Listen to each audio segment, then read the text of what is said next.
Big TV భక్తి సమాచారం WhatsApp ఛానల్లో జాయిన్ అవ్వండి. అన్ని విశేషాలు ఎప్పటికప్పుడు తెలుసుకోండి.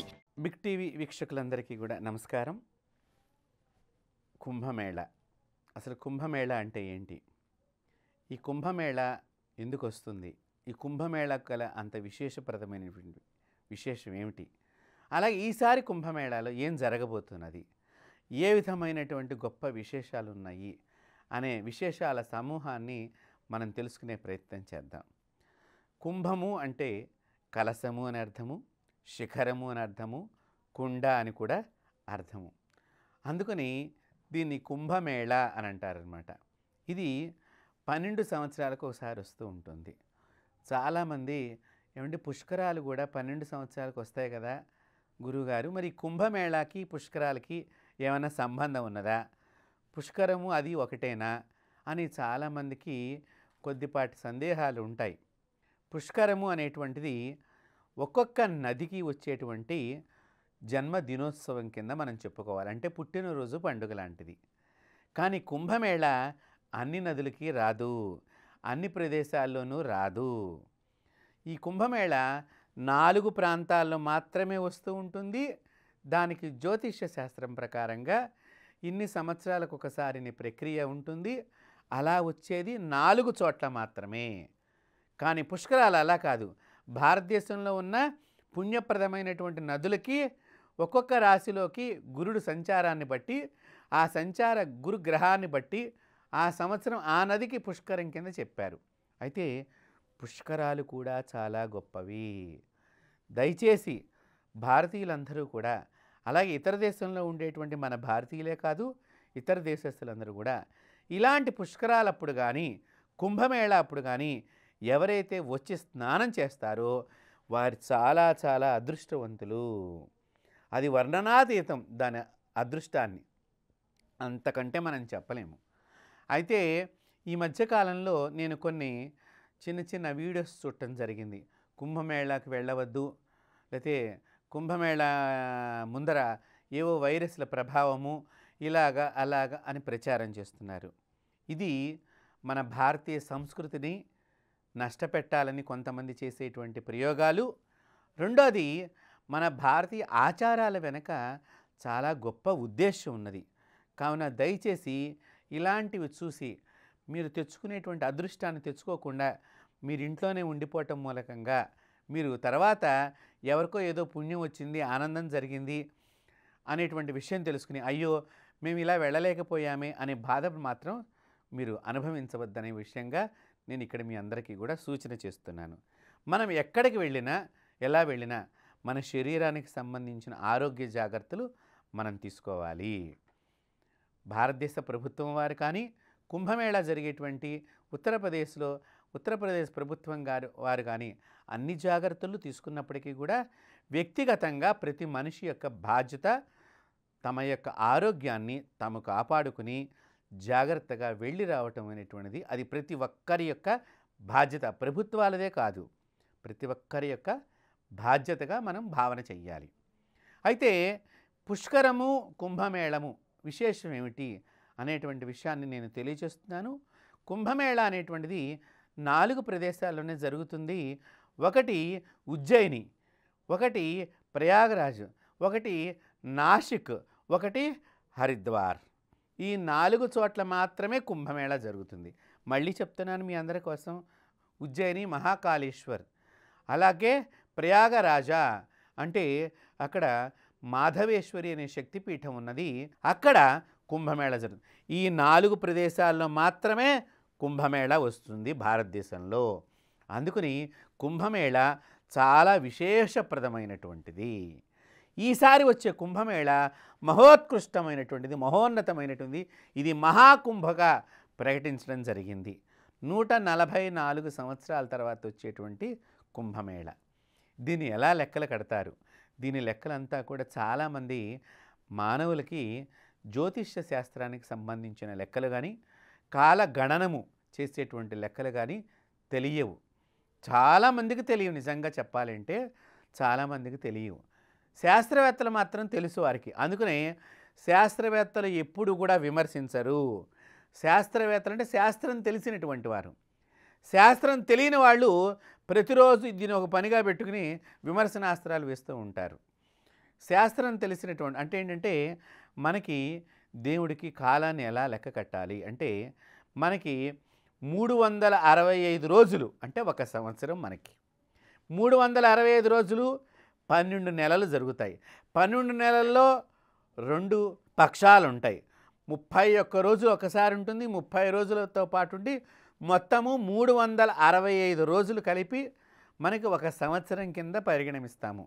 ఈ 365 రోజుల్లో 6 ఋతువులు వస్తూ ఉంటాయి. అనేకమైనటువంటి 12 మాసాలు, 2 పక్షాలు, అనేక రకాలుగా 7 వారాలు ఇవన్నీ సంభవిస్తూ దీన్ని లెక్క చేసుకుంటేనే మనకి ఒక్కొక్క రోజు కలిపి 365 కలిపితే ఒక సంవత్సరం అయింది. భగవంతుడికి అప్పుడు ఒక్కరోజు. చూడండి, మనకి ఆయనకి వ్యత్యాసం. మనం ఇక్కడున్నాము, భగవంతుడు ఇక్కడున్నాడు. ఇక్కడికి టైం జోను మనం నిదానంగా ప్రయాణం చేస్తూ ఉంటామండి. మీకు అందుకనే ర్యాకెట్స్ ప్రయోగం చేసేటువంటి కేంద్రాల వారు మన దగ్గర కూడా అంతరిక్ష పరిశోధనాలయం మనకు అనేకమైనటువంటి రాకెట్స్ని ప్రయోగిస్తూ ఉంటారు. వారికి తెలుస్తాయి మేము చెప్పే లెక్కలన్నీ కూడా. ఎంత దూరం పెడితే చంద్రుడికి ఎన్ని గంటలు అవుతుంది, ఎన్ని రోజులు అవుతుంది, ఇంత దూరము మనకి ఇక్కడ అప్పుడు ఎన్ని రోజులు అయిపోతూ ఉంటాయి అనేవన్నీ వారికి తెలుసు. కాబట్టి భగవంతుడికి మనకి 365 రోజులు కలిపితే మనకి దేవుడికి ఒక్కరోజు. ఇలాంటివి ఇన్ని సంవత్సరాలు కలిస్తే ఒక కుంభము. అలాగా ఈ 4 చోట్ల జరుగుతూ అర్ధకుంభము, పూర్తి కుంభం అంటే ఏంటి? 6 నెలలకు ఒకసారి జరిగే కుంభమేళ, సంవత్సరానికి జరిగే కుంభమేళ, ఇలాగా భగవంతుడికి సంబంధించిన లెక్కలు నేను చెప్పేవాడిని. ఆ సమయంలో ఏ నక్షత్రము ఏ రాశిలోకి రావాలి, గురువు, రవి, చంద్రుడు, శని వీటి యొక్క గ్రహాల యొక్క సమీక్షను బట్టి ఆ ప్రదేశంలో నేను చెప్పాను కదా 4 ప్రదేశాలు, ఉజ్జయిని, హరిద్వార్, ప్రయాగ్రాజ, నాసిక్, ఈ ప్రాంతాల్లో ఈ గ్రహాల సమూహాన్ని బట్టి అక్కడ ఆ ప్రాంతానికి కుంభమేళ అని చెప్తారనమాట. ఈసారి మనకి ప్రయాగ్రాజ్లో, ఉత్తరప్రదేశ్లో ఉండేటువంటి ప్రయాగ్రాజ్ అంటాము, త్రివేణి సంగమము. చాలా అంటే చాలా విశేషప్రదమైనటువంటిదండి. ఎంత అదృష్టం అంటే ఈ సంవత్సరం మనందరికీ కూడా ఎవరైతే ఈ కుంభంలో స్నానం చేస్తారో వాళ్ళందరూ కూడా ఈ సమయాన్ని ఎవరైతే సద్వినియోగం చేసుకుంటారో చాలా చాలా అదృష్టవంతులు. ఎందుకంటే ఈసారి 5 రాజస్నానాలు వచ్చినాయి. అంటే 5 రాజస్నానాలు ఏంటండి? ఈ రాజస్నానాలు అంటే ఏంటంటే చాలా విశేషమైనటువంటి గొప్ప గొప్ప తపశ్చక్రవర్తులు, గొప్ప గొప్ప సాధువులు, నాగభైరవులు, అఖాడాల నుంచి వచ్చేటువంటి నాగ సాధువులు 200 సంవత్సరాలు, 500 సంవత్సరాలు, 1000 సంవత్సరాలు జీవించేటువంటి ఋషుల పరంపర కలిగినటువంటి, గురు పరంపర కలిగినటువంటి వ్యక్తులందరూ వచ్చి స్నానం చేసేటువంటి రోజులు 5 ఉన్నాయి. ఎంత అదృష్టం చూడండి. మనందరికీ ఎంత గొప్ప. బిగ్ టీవీ ద్వారా నేను మీ అందరికీ ఈ సమాచారాన్ని అందిస్తున్నాను. మీరు ఎక్కడా కూడా ఈ సమాచారాన్ని మీరు తెలుసుకోలేరు. మన ఛానల్ ద్వారానే ఇది తెలుసుకునేటువంటి గొప్ప అవకాశం మనకి. కాబట్టి ఇక్కడ మీరు బాగా ఆలోచన చెయ్యాలి. 5 స్థానాలు పౌర్ణమి దగ్గర నుంచి, పౌష్య పౌర్ణమి అంటే జనవరిలో వచ్చేటువంటి పున్నమి దగ్గర నుంచి మహాశివరాత్రి చివరి రాజస్థానము. మొట్టమొదటిది పౌర్ణమి రోజున వస్తుంది, చివరిది మహాశివరాత్రి రోజున వస్తుంది. మధ్యలో 3 స్నానాలు ఉన్నాయి. మొత్తం 5 రాజస్నానాలు. ఈ 5 రాజస్నానాలు అప్పుడటండి హిమాలయాల నుంచి, గుట్టల నుంచి, కొండల నుంచి, ఎక్కడెక్కడి నుంచో మహా యోగులు, తపశ్చక్రవర్తులు, యోగి పుంగవులు, మౌన స్వాములు, బాబాలు, దిగంబరులు, ఏమని చెప్పాలండి, సాక్షాత్తు వీళ్ళకంటే మించిన సర్వదేవతలు కూడా వచ్చి ఈ 5 రోజుల్లో స్నానం చేస్తారు. అది గొప్ప విశేషం. కాబట్టి కుంభమేళ అంటే అందుకని ఇంత ప్రాధాన్యత అన్నమాట మనకి. ఎవరైతే కనుక మొట్టమొదటి రోజున అక్కడ ప్రభుత్వం వారు పండితులందరూ కలిసి పుణ్యస్నానం ఎప్పుడు ప్రారంభించాలని దానికి ముహూర్తం నిర్ణయించుంటారు. ఆ సమయంలో ఆ నదీమాతకు పూజ చేసిన తర్వాత అప్పుడు వారు మొట్టమొదటిగా భగవంతుడి విగ్రహాన్ని ఆ నీళ్ళల్లో అంటే స్నానానికి ఇలా ముంచినట్లుగా చేసి మళ్ళీ పైకి స్నానం అంటే దేవుడు స్నానం చేసిన తర్వాత పెద్ద పెద్ద వాళ్ళందరూ యోగులందరూ వెళ్ళి స్నానం చేసిన తర్వాత అప్పుడు భక్తులు లాంటి మనలాంటి వాళ్ళమందరం కూడా వెళ్ళి స్నానం చేయాలన్నమాట. ఇది పద్ధతి. అయితే ఇక్కడ ఈ 5 స్థానాలు ఈ గొప్ప రాజస్థానాలు అని చెప్పారు కదా, ఈ 5 రోజులే చెయ్యాలంటే లేదండి, మొత్తం ఈ కుంభమేళ ఈసారి 45 రోజుల పాటు జరుగుతున్నది. 45 రోజులు మహాత్ములు వస్తూనే ఉంటారు. ఒక బాబావారు ఒక చెయ్యి ఎత్తి ఇలా నిలబడ్డారటండి, చెయ్యి ఇట్లాగే నిల్చున్నారు. ఆయన వయసు ఎంతో తెలియదు. ఇలా చెయ్యి దించకుండా ఆయన కొన్ని సంవత్సరాల నుంచి చెయ్యిని ఇలా దించలేదు, ఇలాగే ఉంచుకున్నారు. అలాంటి ఒక బాబా వారు వస్తున్నారు అక్కడ స్నానం చేయటానికి. ఒక స్వామీజీ ఉన్నారు, ఆయన స్నానం మానేసి కొన్ని సంవత్సరాలు అయిపోయింది, ఆయన ఇప్పుడు స్నానం చేయడానికి దానిలోకి వస్తున్నారు. ఇలా అంటే ఎందుకంటే వాళ్ళు కొన్ని నియమాలు పెట్టుకుంటారు. దేశ రక్షణ, భారతదేశాన్ని రక్షించుకునేటువంటి నియమం పెట్టుకుని సాధన చేస్తూ ఉంటారు. హిమాలయాల్లో దాక్కుని ఉంటారు, మానసరోవరంలో కూర్చుని ఉంటారు, మన కంటికి కనిపించరు. బాగా గుర్తుపెట్టుకోండి. గబుక్కని మీరు స్నానం చేసేటప్పుడు మీ పక్కనే పెద్ద పెద్ద యోగులు ఉంటారు. వారి ఆశీర్వచనం తీసుకోవటం మూలకంగా మనం ఏదైనా చేసినా తెలిసి తెలియని పాపకర్మ, గత జన్మ పాపకర్మ వెంటాడుతూ ఉంటే అలాంటి వారు చూపు మన మీద పడిందంటే చాలండి, మన పాపం అంతా నశించిపోతుంది. ఇది మన బిగ్ టీవీ ప్రేక్షకులకి చాలా విశేషమైనటువంటి సమాచారం అందిస్తున్నాం మనం. కాబట్టి ఇక్కడ ఈ కుంభమేళాకి ఎలా వెళ్ళాలి అంటే, మీరు రేపు కుంభమేళాకి వెడదామనుకున్నప్పుడు మీ ప్రయాణం రేపు సాయంత్రమో రేపు ఉదయమో మధ్యాహ్నమో అనుకున్నప్పుడు మీరు శుభ్రంగా ఆ రోజు తలస్నానం చేసి బయలుదేరాలి. బాగా గుర్తుపెట్టుకోండి. ఇంటి దగ్గరే తలస్నానం చేసి బయలుదేరి శుచులై శుభ్రమైన వస్త్రధారణ చేసి మీరు ఇక్కడి నుంచి కాశీకి వెడుతున్నారా, ఇక్కడి నుంచి అయోధ్యకి వెడుతున్నారా, ఇక్కడి నుంచి మొట్టమొదటి మీరు ఎక్కడైతే దిగుతున్నారో ఆ దిగిన చోట నుంచి మళ్ళీ మీరు పుణ్యస్నానం చేయటానికి నదీ ప్రాంతానికి వెడతారు. ఆ వెళ్ళినప్పుడు నదిలో స్నానం చేసే వాళ్ళందరూ కూడా బాగా చెప్తున్నానండి, ఇది పుష్కరాలప్పుడు కానీ మామూలప్పుడు కానీ కుంభమేళా అప్పుడు కానీ ఎవరైతే నదిలో స్నానం చేసేటప్పుడు తలకి షాంపూలు పెట్టుకుంటారో, ఒంటికి సబ్బు రాసుకుంటారో వాళ్ళందరికీ పాపం చుట్టుకుంటుంది. బాగా గుర్తుపెట్టుకోండి. రసాయన పదార్థాలతో పుణ్య నదుల దగ్గర స్నానం చెయ్యరాదు. ఒంటికి పసుపు రాసుకుని ఆడవాళ్ళు స్నానం చేయవచ్చు. అలాగే మీరింటి దగ్గర నుంచి సున్నిపిండి పట్టుకెళ్ళండి, సున్నిపిండితో స్నానం చేయవచ్చు. లేదు ఇవి రెండు మర్చిపోయామనుకున్నారు, చక్కగా నదిలో మట్టి తీసుకుని ఒళ్ళంతా పూసుకుని స్నానం చేయండి. దాన్నే మృత్తికా స్నానం అంటారు. కాబట్టి ఈ మృత్తికా స్నానం చేయటం మూలకంగా మనకి, అందుకనే మీకు తెలుసో తెలియదో ప్రకృతి వైద్యశాలను నడిపేటువంటి వారు కూడా కొన్ని రోగాలను తగ్గించడానికి ఒళ్ళంతా ఎర్రని మట్టిని పూసి ఎండలో నుంచోబెడతారు. మట్టికి కూడా రోగం తగ్గించే లక్షణం ఉన్నది. మీకు ఇది ఎట్లా అండి అని మీరు అనుకోవచ్చు. మీకు చిన్న ఉదాహరణ చెప్తున్నాను. చిన్నప్పుడు పల్లెటూళ్ళల్లో ఆడవాళ్ళకి కానీ మగవాళ్ళకి కానీ యుక్త వయసు వచ్చినప్పుడు మొటిమలు వచ్చేవండి. ఈ మొటిమలు వచ్చినప్పుడు మంచి మట్టి దగ్గరికి వెళ్ళి ఉప్పురాయి వేసి దాన్ని నేలగంధం అనేవాళ్ళు. ఇట్లా మట్టిలో అరగదీసి ఆ ఉప్పు కల్లుని ఆ మెత్తని మట్టి తీసుకొచ్చి ఈ మొటిమ దగ్గర కనుక పెట్టినట్లయితే ఈ మొటిమ పోయేది. కాబట్టి కొన్ని రోగాలకి మట్టే మందు. అందుకనే భారతదేశంలో జనాలందరూ మట్టిలో ఆడుతూ ఉంటారు, మట్టిలో తిరుగుతూ ఉంటారు, మట్టిని ఒంటి మీద పోసుకుంటారు చిన్నపిల్లలు. ఒక్కొక్కసారి ఆ చేతులతోనే భోజనం చేస్తూ ఉంటారు. అందుకనే భారతదేశంలో ఎలాంటి వైరస్ వ్యాధులు పుట్టలేదు. ఇతర దేశాల నుంచే వైరస్ వ్యాధులు వచ్చినాయి, భారతదేశంలో రాలేదు. భారతదేశము వేదభూమి, కర్మభూమి, పుణ్యభూమి. ఈ ప్రపంచంలో ఇలాంటి దేశం మరెక్కడా కూడా లేనే లేదు. కాబట్టి ఓ నా హిందూ బంధువులారా, నా సోదరులారా, మీరు గుర్తుపెట్టుకోండి, దేశాన్ని మనం రక్షించుకోవాలి, దేశాన్ని గౌరవించుకోవాలి, దేశాన్ని పూజించుకోవాలి. కాబట్టి అలాంటి మృత్తికా స్నానం, అలాంటి మట్టిని రాసుకుని మనం స్నానం చేయాలి తప్ప కెమికల్ పదార్థాలని దయచేసి వాడరాదు. ఇది మన ఛానల్ ద్వారా మేము ప్రచారం చేయదలుచుకున్నాం. కాబట్టి మరొకసారి చెప్తున్నాను, కెమికల్ వస్తువుల్ని నదీ స్నానాలలో వాడరాదు.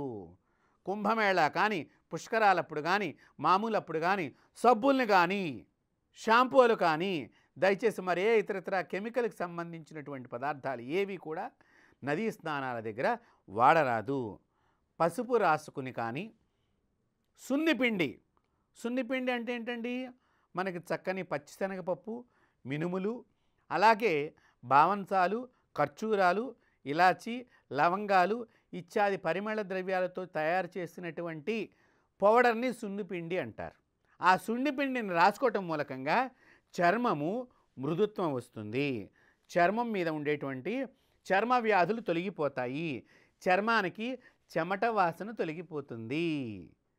కాబట్టి బాగా గుర్తుపెట్టుకోండి, ఈ రకమైనటువంటి ద్రవ్యాన్ని వాడటం మూలకంగా మీరు నదిని రక్షించినటువంటి వారవుతారు. మీ చర్మం మీద ఒకటే కాదు, అలాంటి పౌడర్ నీళ్ళలో వేయటం మూలకంగా అక్కడ ఉండేటువంటి చెడ్డ క్రిములు కూడా చచ్చిపోతాయి. అందుకనే మన పూర్వీకులు ఎప్పుడు కూడా సున్నుపిండి, నలుగుపిండి అని చెప్పి చిన్నపిల్లలకి స్నానం చేయించేవారు. దయచేసి మీరు సబ్బులు వాడకుండా స్నానం చేయాలని బిగ్ టీవీ మిమ్మల్ని కోరుకుంటుంది. అలాగే మేము కూడా బిగ్ టీవీ ద్వారా మీ అందరికీ కూడా తెలియచేస్తున్నాము.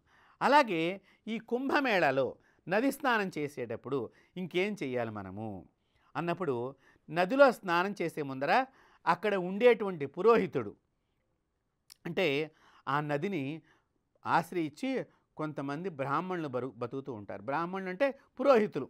అక్కడ మనం రాగానే అమ్మ మీ చేత సంకల్పం చెప్పిస్తాము, మేము స్నానం చేయిస్తాము అని చెప్పి వాళ్ళు మనతో కొంతమంది ఫాలో అవుతూ ఉంటారు. లేదా మనం కూడా కొంతమందిని మాట్లాడుకుంటాం ముందరగానే.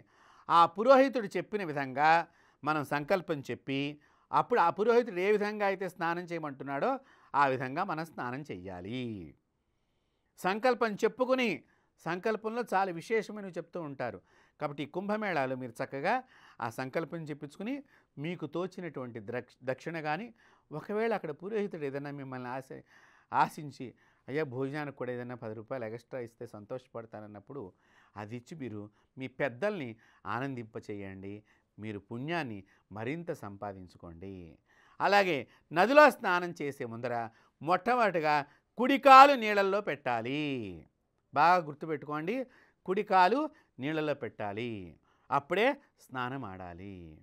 అలాగా ఇంకా నదిలో స్నానం చేసిన తర్వాత నదీమాతకు, ఇంకా ఆడవాళ్ళు స్నానం చేసే ముందర చక్కగా నదిలో పసుపుని, కుంకాన్ని వేసి, చక్కగా పువ్వుల్ని వేసి నమస్కరించి, అమ్మా నీవు ఎంత పతివ్రత శిరోమణిగా ఉన్నావో, నీవు ఎంత పాతివ్రత్య మహిమ కలిగి ఉన్నావో, నీకు ఎలాంటి రోగాలు లేకుండా ఉన్నావో, అలాగే నన్ను కూడా అంత పతివ్రతగా ఉంచేటువంటి భాగ్యాన్ని నాకు ప్రసాదించు. నా భర్త నాకంటే దీర్ఘాయుష్మంతుడిగా ఉండి నేను పుణ్యస్త్రీగా జీవించే అవకాశాన్ని నాకు ప్రసాదించని స్త్రీలు మనసులో నేను చెప్పినటువంటి పదాలని మీరు కూడా ఉచ్చరించుకుని ఆ నదిమాతకు దండం పెట్టుకున్నట్లయితే మీకు మీ మాంగళ్యానికి ఏదన్నా దృష్టి దోషాలు కానీ, ఎవరైనా మిమ్మల్ని చూసి బాధపడ్డా, ఏడ్చినా మీ కుటుంబాన్ని కానీ మీ వారిని కానీ చూసిన అలాంటి దోషాలన్నీ తొలగిపోతాయి. మీ ద్వారా మీ భర్త ఎక్కువ ఆయుష్మంతుడుగా, ఆరోగ్యవంతుడుగా, శుభప్రదమైనటువంటి జీవితాన్ని పొందుతాడు. తద్వారా మీరు దీర్ఘసుమంగళిగా ఉంటారు. ఇది ఆడవాళ్ళు చేయవలసినటువంటి ముఖ్యమైన పని. తర్వాత మగవారు కానీ ఆడవాళ్ళు కానీ స్నానం చేసిన తర్వాత దీపారాధనని ఆ నది దగ్గర మనం చెయ్యాలి. కొంతమంది ఒడ్డున పెట్టి దీపాన్ని అమ్మవారి అంటే నదీ దేవతకు చూపిస్తూ ఉంటారు. అలాగే నదిలో కూడా వదులుతారు. ఏది చేసినా కూడా పుణ్యం లభిస్తుంది.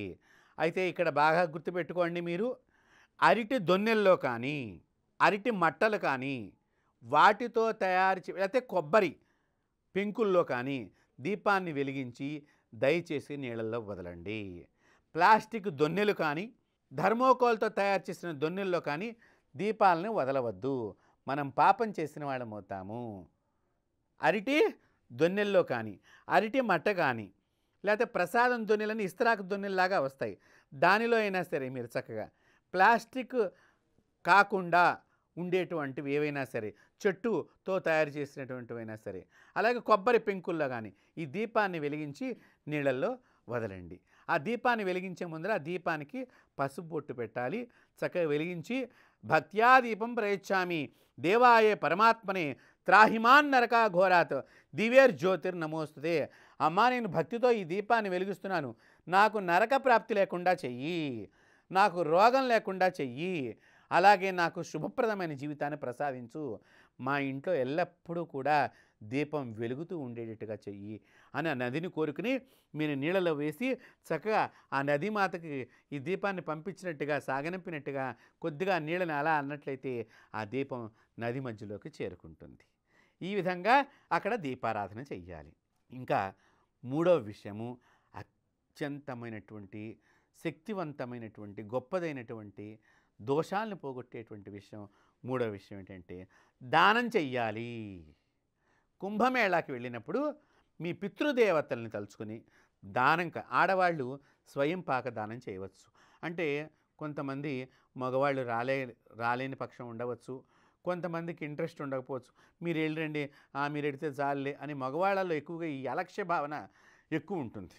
లక్ష్యం చేయరు స్త్రీలు చెప్పిన విషయాన్ని. కాబట్టి దయచేసి మగవాళ్ళు ఈ సమయంలో మీ స్త్రీని ఆనందింపచేయటానికి, మీ ఇంటి ఇల్లాలని ఆనందింపచేయటానికి వారితో కూడా వెళ్ళండి. లేదు మగవాళ్ళు వెళ్ళినప్పుడైనా కూడా ఈ పని చెయ్యండి. కుంభమేళాకి వెళ్ళినటువంటి మగవాళ్ళు చక్కగా మీ అమ్మా నాన్నల్లో ఎవరైనా గతించి ఉన్నట్లయితే వారి గురించి అక్కడ పిండ ప్రదానం చేసే అవకాశం లభిస్తే పిండ ప్రదానం చెయ్యండి. లేదు అనుకున్నప్పుడు స్వయంపాక దానాన్ని చెయ్యండి.